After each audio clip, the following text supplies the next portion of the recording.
Very often, shame, anxiety, overwhelm, and chronic fatigue and burnout will pave their path because they are still misguided by the standards of so-called perfectionism. And no matter how incredible they are, they feel like imposters, even as they receive the praise.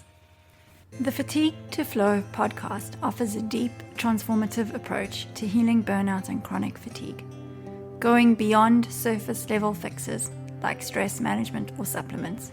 We explore the real roots, nervous system imbalance, harmful psychological patterns, and the mind-body connection. Chronic fatigue isn't just a condition, it's an opportunity for awakening to your greatest self. Each episode blends personal experience with practical tools. If you're ready for lasting vitality, joy, and flow, this episode is for you. The thing about perfectionism is that the perfectionist doesn't know it's perfectionism. They think it's normal. They think that what others consider normal is a lowering of standards, and that feels like a complete no-go area. After all, perfectionism is tied into identity, worth, and safety, often since very early childhood, so it's just not an option to allow anything less. In my life, my body needed to be Kate Moss or Claudia Schiffer standard to be acceptable. I needed to be the top squash player in my age category because second wasn't enough. I had to be first in class because just getting 80s and 90s left me feeling like I'd failed somehow. I needed the popular girls to like me because if I was friends with the other girls, who are actually really much nicer, more secure in themselves and safer options, I was not worthy. If I said something that hurt someone's feelings, that guilt would hang over me for days and I couldn't let it go. If a friend or a parent was unhappy with something I did, I felt painfully rejected. I always aimed for the stars and felt like a failure if my result was simply earthbound, not realizing that no one else was expecting the impossible from me. It was just me. So what is perfectionism? Perfectionism are the standards that we set that we believe determine our worth. And they also help us to feel in control and therefore safe if we can meet them.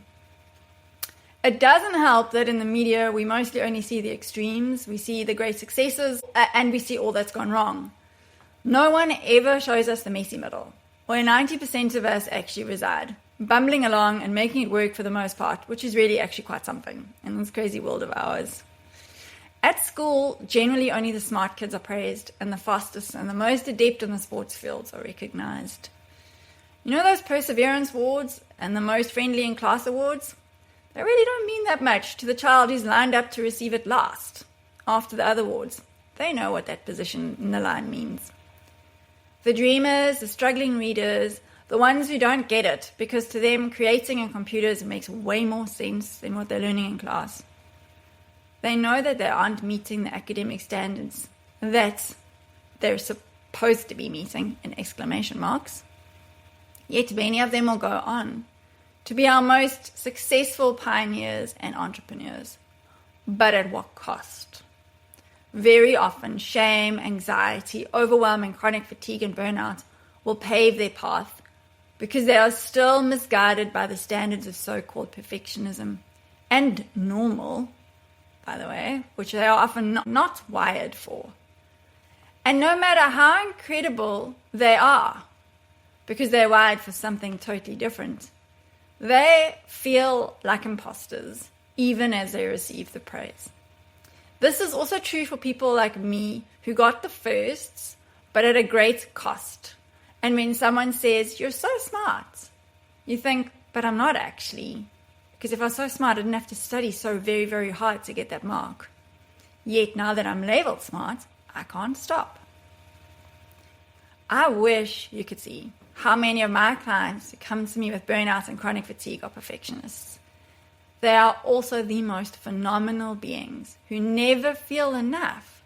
And now that their bodies seem to have quit on them, they feel even more like failures because it's impossible for them to see their worth when they're not doing and not achieving. They simply can't believe that being still and being themselves is enough to those that they love. You should see me now, from someone who cycled 108 kilometer cycle races and exercised 6 days a week, I now run and walk with lots of talking. And my other exercise happens when I happily hike in nature and play with my kids. My once always tidy house is usually a bit or a lot of a shambles. It's often easier just to leave it that way at the end of a long day when we all just really want to go to bed. I expect much less of myself. I've softened towards myself, and balance is my daily motto. I'm messy, I'm forgetful, I say silly things, and I often laugh at myself. As I healed my inner patterns that kept me so exhausted and kept my nervous system stuck, and as my nervous system learned a new sense of safety, I couldn't help but to naturally unmask. Because guess what? The true me is not perfect. It's actually quirky, messy, and often late. It was uncomfortable at first to accept those lower in exclamation marks, but actually normal standards. But when the payoff is more vitality, more joy, a feeling of being connected and actually living an authentic life more fully, it becomes easier and it's so worth it. I'm sure many of you may have balked at the idea of a house in shambles or being late, and lowering those standards may feel impossible for you. But if your body feels broken, let me tell you that it's not actually. It's just begging you to stop and to aim for more normal standards. And if it's doing that now, it's your time for change. And I'm sorry to say this, but you don't really have a choice. I know it's frustrating, but it's also an amazing invitation. You won't be able to do that change so easily if you don't address the root causes of why you started pushing and being perfect in the first place. Your body and your nervous system need to feel safe, and it's time for you to own your worth as you are right now. If this feels like a foreign country and a different language, please reach out for support from someone who can be your map to guide you in the right direction and who can teach you a whole new language to use with yourself. Maybe that is someone who will come into your life now because you are ready. Or maybe that someone can be me. If that feels good, like an invitation you didn't know you needed, or you've been too afraid to accept, please reach out and send me an email. Let's talk about what this change can look like. It's time for more ease in your life. Before you go, do you want to find out if your personality might be keeping you stuck in fatigue or burnout?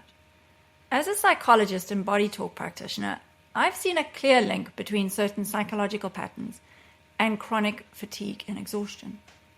That's why I created a quick 5-minute quiz to help you discover if you resonate with what I call the holding personality, a set of traits that I've found common in many of my clients struggling with fatigue, and characteristics that keep them stuck and depleted.